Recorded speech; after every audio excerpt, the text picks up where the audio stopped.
Alright, I hope you guys can see this alright. It's a little bit dimmer now. I'm changing the rear wheels after being to the track this past weekend. And I have the car up, so I figured I'd start by showing you guys the rear end. I had a request for an overall synopsis of the car. So what we're looking at here is a 10 bolt, just a 7.5 inch 10 bolt. Let's see, I got my sheet here. It has 410s in it, Richmond 410s, an aluminum girdle with support caps for the carrier bearing. It's got Moser 28 spline axles. It also has the Moser wheel studs along with that. I pulled a Zexel torsion diff, the carrier, out of a 2001 Camaro, stuck it in there. It's a mechanical diff, it doesn't have any clutches to wear out or anything like that. I like it a lot better. It also has a solid pinion spacer, so if I ever need to change the seal on the pinion or anything like that, that won't be as big of an issue. Because it's not like a crush sleeve, you can actually retorque the pinion nut and you won't lose your preload on the pinion. So we're also looking at suspension here. So in the back here we've got some just stock Moog springs, some Bilsteins. They're brand new, about 1 year ago. I haven't driven the car much, so they're pretty much new. Got the lower control arm relocation brackets. These are the bolt-in ones. They drastically helped. I was kind of skeptical at first, but they definitely did. Replaced all the, the sway bar bushings with polyurethane fittings there. Some polyurethane end links. And a non-adjustable panhard bar. It's better than stock. Stock is all stamped steel stuff. And also, let's see here, a Spohn lower control arms on both sides. You're also looking at, yes, that is drum brakes. I'm still working on that. The exhaust setup. The exhaust, I have Hedman Longtubes connected to a couple straight pipes. They run right under the car. Yes, it's a little lower than my old setup. This sounds a lot better though, and it's definitely improved torque. Could definitely feel it. Could see the result at the track. Let's see, exhaust. They are 2.5 inch straight pipes. Sometimes I have to read off this to remind myself. And Flowmaster 40 series 2-chamber mufflers. I didn't go with the ones. Ones are pretty much straight out anyway. But the exterior of the car has been repainted. I'll get the wheels on there to give you a complete look in a second, but it's been repainted Victory Red, Chevy Victory Red. The paint code is 74U, and it's got 5% tint on the back window and 20% on the sides, just regular black tint.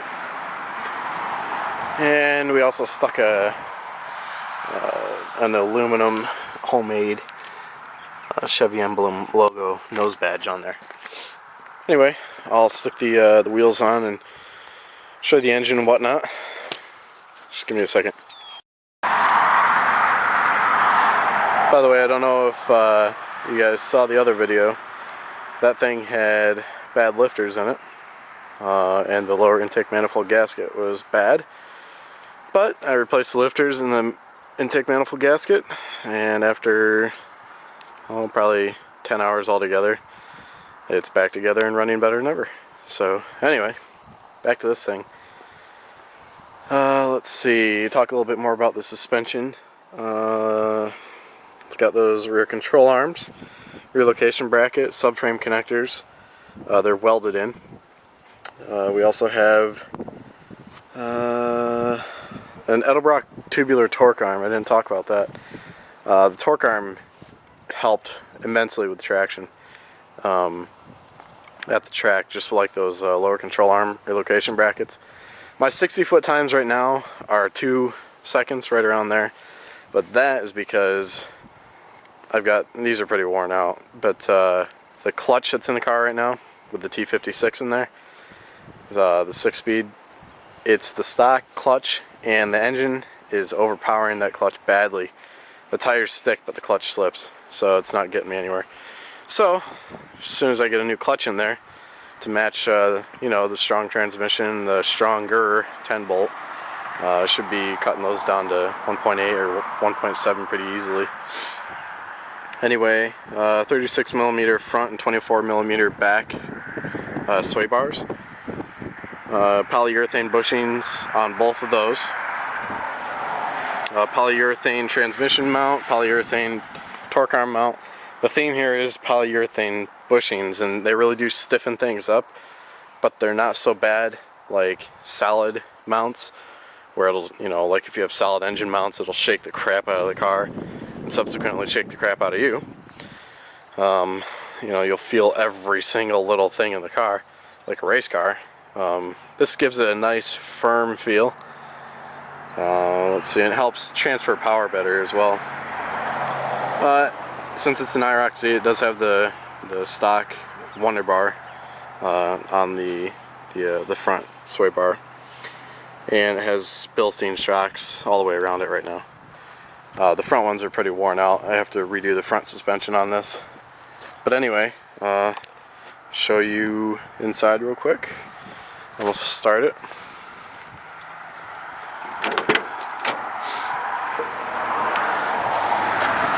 Let's see, got a whole slew of gauges here. Most of these don't even work. I have to, I'm gonna make a new cluster of, you know, autometer gauges or something like that. Nice clean setup, and de-rice it. Let's see, I do like the shift light. I do like that tack there. It's nice and big, and it works well when I'm dragging. Also works well at the track. That light just saves the day. Like I said, it's a 6-speed T56 out of a 95 LT1. Rear seat, nothing fancy back here.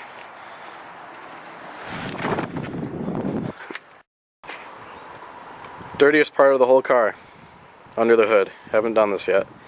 Haven't cleaned up and had this painted, so it's still pretty dirty. But the next time this engine comes out and is replaced by a 400, this will all get painted, cleaned up good. Anyway, this is a 350. It's not the stock 350 that came with the car. Actually, it came with a 305 that was carbureted in '86, but made it to a 5-speed. But anyway, this block is out of an 83 something or other. I'm not sure what the block came from, but it's been freshened up. You know, it's pretty much completely new. Built it almost 2 years ago, and it's got Hypereutectic dome pistons and you know, stock crank. Forget what kind of rods. Speed Pro rods? Not sure. I forget. This is an RPM Air-Gap intake with a 750 Holley double pumper. It's actually a 650 converted to a 750. That main body there, you'll notice, doesn't have a choke tower on it or anything. The car runs pretty rich, so I've never had trouble starting it or anything like that without the choke. There's those long tubes, you know, the wires. I like to pay attention to detail when I can. So I got, you know, shorten up the wires and some wire loom there. But I had a question about how to make the stock 350 faster or get more power out of it. Headers definitely help. When I had this car originally, it had a 350 in it. Or when I got it, it had a 350 in it. Someone had put in, it seemed like out of a truck. And they had the stock manifolds on there. And as soon as I swapped to shorty headers, it was like night and day. And when I went from shorties to long tubes, I did notice a gain in overall power. Saw another 2 miles an hour at the track going from short tubes to long tubes. So I'd say if you can, get long tubes. The next thing that you can definitely do is change out the cam. The cam, you know, it'll take you most of a day to do. if you've never done it before. But that'll definitely shift the power to where you need it for straight line racing or whatever you want it to do. Just make sure you get something that you know, matches the RPM band that you're going to be in. You know, real cams with a lot of lift, they'll lope at idle, and if you're just trying to crawl around, it's going to be a pain in your butt. You're going to be using the clutch like mad. In this car, this has almost 500 lift, and it bucks if you try and drive real slow in first gear. But yeah, I'd say, you know, start there, maybe cam and headers, and, you know, change out the exhaust a little bit. I'm not a huge believer in, you know, people buying $800 exhaust systems and expecting, you know, boatloads of power just from that. But you have to have the supporting stuff for it. And if you have the money, you know, bigger injectors if you have a fuel injected car, and you know, different heads. I don't know too much about, you know, what heads are available for tuned port motors, but or the setups that they use on those. But like I said, these are 1971 Corvette heads, and like you see, I beat stock and even lightly modified LS1 engines, you know, LS1 Camaros and Firebirds all the time at the track. So old school doesn't necessarily mean slow school, you know. It's what you do to it, and I wanted to go with the old style stuff and, you know, show the new guys what's up. But anyway, I'll get this fired up and give you an exhaust note.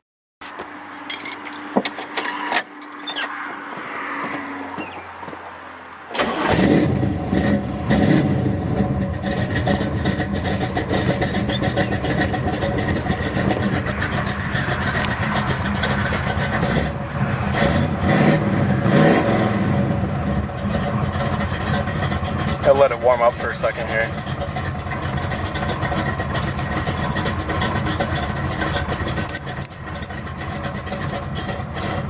By the way, if you have one of these cars, don't trust these gauges to give you accurate readings. A temperature gauge doesn't even work, and when they do, it's not accurate at all. Go with mechanical gauges. They'll give you a much more accurate reading on what your engine's actually doing in your electrical system. This is mechanical oil pressure. You know, there's actually an oil line coming right to that gauge to tell me what the pressure is. It's very important to monitor that, otherwise you're screwed.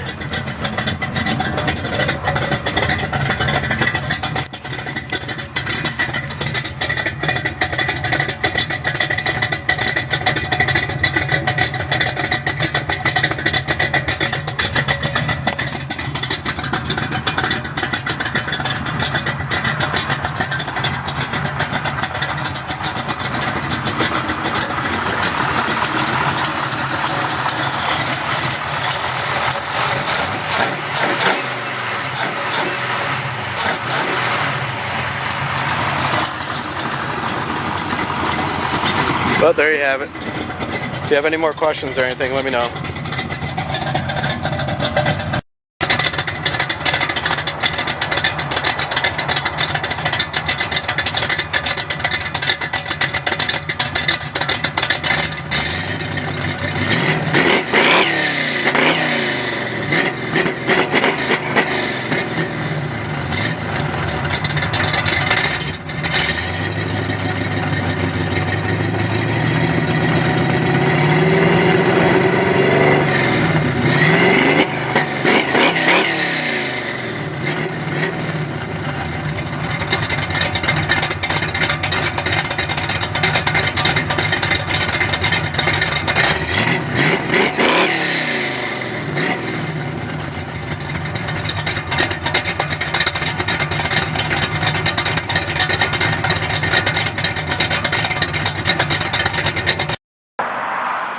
One last thing I gotta say, if you're gonna do modifications or do anything to your car, do your own work.